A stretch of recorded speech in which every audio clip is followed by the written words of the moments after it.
Hi, my name is Haley Barris, and for my personal experience speech, I will be telling you about the first time I stepped onto a softball field as a varsity player. Throughout my life, softball has been a huge part of it, probably one of the most significant parts of my life. My mom and dad have both coached softball for years and years and years. They started coaching together when I was born at Pocatello High School in Idaho. That is where I spent most of my life. So when I look back and I think about those experiences of sitting in the dugout and constantly being at the field, I basically grew up at the softball field in this town.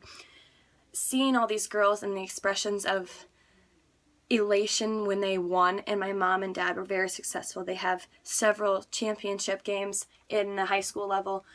Seeing them succeed made me want to have that feeling so much more. So then when I was in 4th grade, my mom moved us back to Belmont, Iowa, where I am now going to graduate this year. And she took over the varsity position as the softball coach. So here I get to see them succeed. Their first year back, she took them to state, and then ever since then, they started to succeed even more.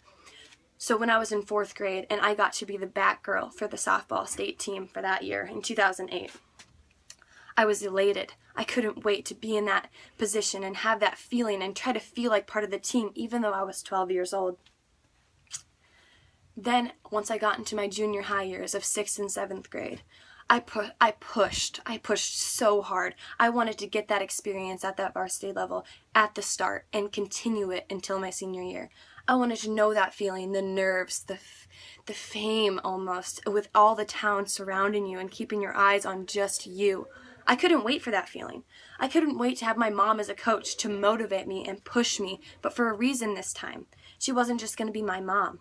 She was going to be my coach. I couldn't wait for this feeling. So in Iowa, in the summer, you are allowed to play softball at 8th grade through your senior year. So my 8th grade year, I was able to play on a high school team. I was so nervous. In fact, the whole year before, all I did was work. I worked hard at softball. I would do AAU. I would do clinics. I would do sessions with other coaches. Anything that would make me better. Anything that would make me a starter for their varsity team. So it finally got here, May 6th. It was our first day of practice. I went out there and I pushed hard. I knew that as a coach's kid, I would have to do it 10 times harder if I wanted to earn a spot on the varsity field. May 29th, our first game. We went out there and I was the starting third baseman for the varsity team. I wasn't nervous. I was in the dugout having fun and smiling with the girls. I was so excited that I finally got to have this feeling.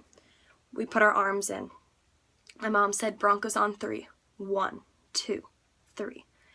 And then the nerves kicked in. We ran out onto the field, all of us, and I knew that people would probably look at me differently because I was playing this position at such a young age, and my mother was the coach, and I knew there would be those questions. But I was the one that pushed hard. I knew my mom wouldn't put me out there if she knew that I wasn't prepared. So as I got out there, the nerves got me. My heart started racing. I thought, what if I mess up? All these negative thoughts got through my head. But then I thought, Haley, this is the moment you've been waiting for your entire life. The moment that you will remember forever, and I still do. It's plain as day. I could quote exactly what happened in that game like it was yesterday. So we get out on the field. I get 2 balls to me the entire game. I got to throw both of those girls out. That feeling is something I will never forget. Now being a senior, I'm going on to Morningside to play softball, and I can't wait to have that experience again, coming in as a freshman and hopefully earning my spot on the varsity field. If not, I know that I'm going to have to build up to that spot. But that moment when you're out there, the eyes are on you. And I'll admit, I didn't have the best 8th grade season, but I was mediocre. And for that, to have that experience was something I will never forget. Having my mother as a coach, having her push me and drive me is an experience that I will never forget, an experience that I will keep with me forever.